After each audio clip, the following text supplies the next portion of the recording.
Um ponto muito interessante dentro da literatura da Cassandra é que ela fala do lugar de uma mulher da classe média alta de São Paulo. Ela nasceu no bairro de Perdizes, então ela está falando de relações entre mulheres que já existiam, né, entre adolescentes ali no seio da sociedade paulistana, e isso vai trazer um choque muito grande, né, para esse lugar social na época.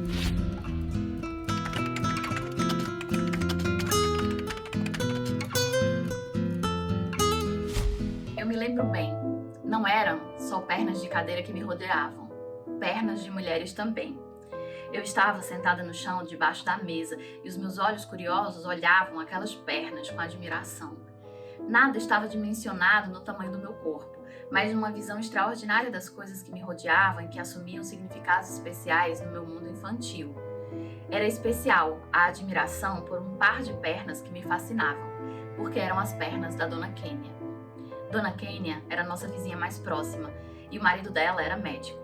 Quase todas as tardes, as vizinhas vinham reunir-se em nossa casa para bater papo, depois dos afazeres domésticos. Ninguém estava se preocupando comigo porque eu, uma menina que não dava muito trabalho e não precisava de atenções e cuidados especiais.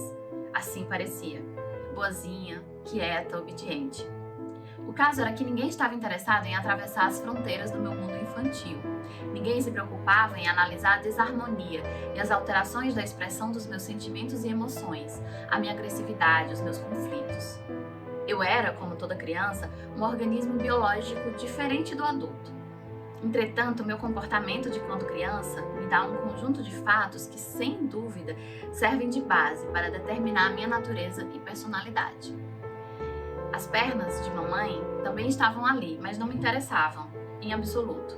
Eu apenas me dizia interiormente que, por serem da minha mãe, naturalmente, também não tinham defeitos e eram perfeitas. Mas havia uma diferença estabelecida e firmada no modo como eu olhava para as pernas de Dona Quênia e para as das outras amigas de mamãe, ali, todas à minha volta, formando como que uma cerca de canelas e sapatos. Até os sapatos dela me fascinavam. Eram sempre coloridos e seus pés ficavam muito lindos dentro deles. A força onipotente e propulsora se manifestava de modo claro na minha primeira infância. A sensualidade nasce com a vida, e no modo como eu olhava e admirava os pés de Dona Quênia estava a primeira manifestação da sexualidade. Cheguei a debruçar-me para cheirá-los com cuidado, pois tinha certeza de que eram perfumados.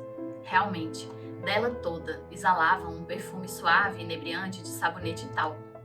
Fiquei com a cabecinha inclinada bem perto dos seus pés, aspirando seu perfume, absorvendo seu cheiro. O que estava fazendo produzia em mim uma sensação embriagadora. Aos poucos fui me debruçando, me aproximando, cada vez mais atraída e, num impulso irresistível, segurei-lhe a canela com minhas mãozinhas, ao mesmo tempo que lhe davam uma estranha e demorada lambida. Ela puxou as pernas, recolhendo-as para trás, assustada.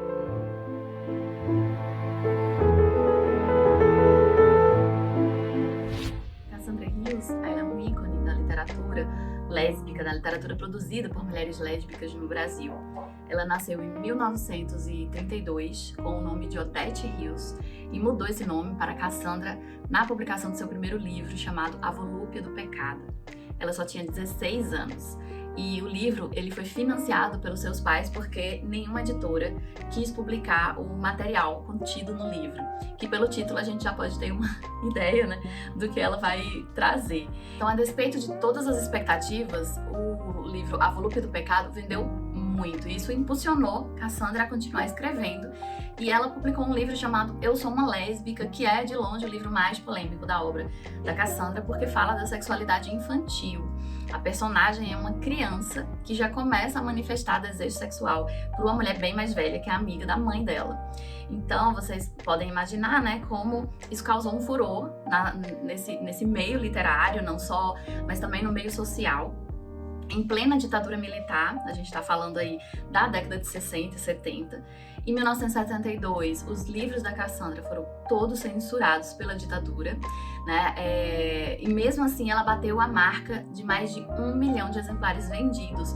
Ela superou grandes autores da época, como Jorge Amado, né? E outros autores que vendiam bastante. Então, você tem uma ideia aí do impacto, né, que a literatura da Cassandra Rios trouxe, mesmo sendo muito censurada. Ela foi também, eu acho que, a escritora mais pirateada da história da literatura no Brasil, porque as pessoas tinham acesso ao livro dela, mesmo sendo livros que não estavam nas livrarias por conta da censura da ditadura. Mas eu acho que hoje a gente já está pronto para uma literatura da Cassandra e seria muito interessante se alguma editora trouxesse, né, os livros da Cassandra de volta.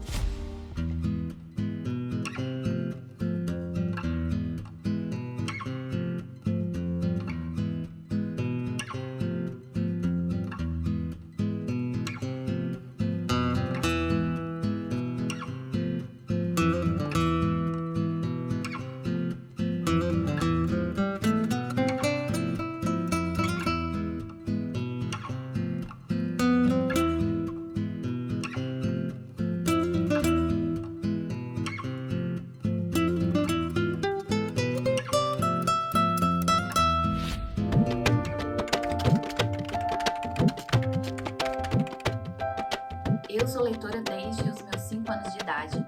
Eu fui apresentada muito cedo à literatura. Minha mãe era professora, então eu tive a sorte, né, de ter esse contato com a literatura, com a escrita. Eu também escrevo já desde muito cedo, desde 7, 8 anos de idade. E o meu maior contato, né, com o mundo dos livros foi na biblioteca do Sesc da minha cidade. Eu comecei a participar de um clube de leitura já aos 5, 6 anos e depois eu fui para um clube de escrita para crianças e depois para adolescentes e jovens adultos. Então eu estive a minha vida toda imersa no mundo da literatura, tive muita sorte de ter tido acesso a uma boa biblioteca. Então, já desde muito cedo eu conheci autoras como Lígia Fagundes Telles, a Clarice Lispector, Ana Cristina César, outras autoras como Agatha Christie, autoras internacionais de estilos mais jovens, digamos assim, o policial, né?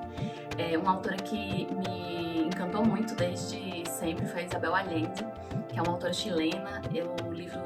O primeiro livro que eu li dela foi A Casa dos Espíritos e foi um livro que esteve comigo durante toda a minha vida e é uma grande influência ainda para mim na minha escrita, que ela pega a ideia do realismo mágico, né, para trabalhar acontecimentos históricos. Então isso para mim é algo muito especial, essa memória, né? A vagina é oca. Nela cabe a mão inteira. A minha coube. Sentia entrando, penetrando, alargando o caminho. Dedos unidos e espremidos, todos. Dentro da vagina de Desirê. Socando, socando. Ela gemendo e eu assustada. Mais do que isso, angustiada, ouvindo-a dizer, enquanto em minha mente uma cortina de pó branco rebrilhava, caindo como uma estranha chuva fina em um prato de sopa.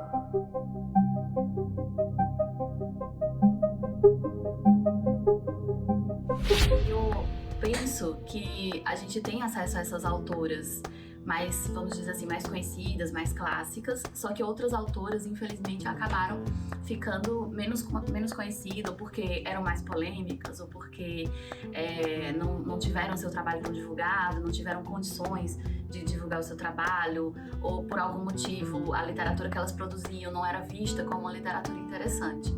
Uma dessas autoras, para mim, é a Cassandra Rios, né? Eu não tive acesso a Cassandra Rios na minha infância e na minha adolescência. E eu, enquanto uma mulher queer, né, dentro desse grupo de LGBTQIAP+, sentia falta, já na minha adolescência, de ler autoras que falassem de experiências que não fossem somente experiências heterossexuais.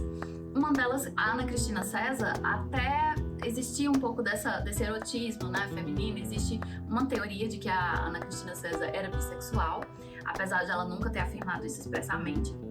Mas ainda não era uma autora lésbica ou uma autora que falasse expressamente de relações não heterossexuais. Então, a Cassandra Rios, para mim, hoje é uma autora que é referência nessa área, apesar de ela ter um tipo de literatura um pouco mais polêmico, é uma literatura que não agrada todo mundo por conta da forma como ela narra ou da linguagem que ela usa, mas para mim ela é uma autora importantíssima que deveria ser mais lida, mais discutida, mais lembrada.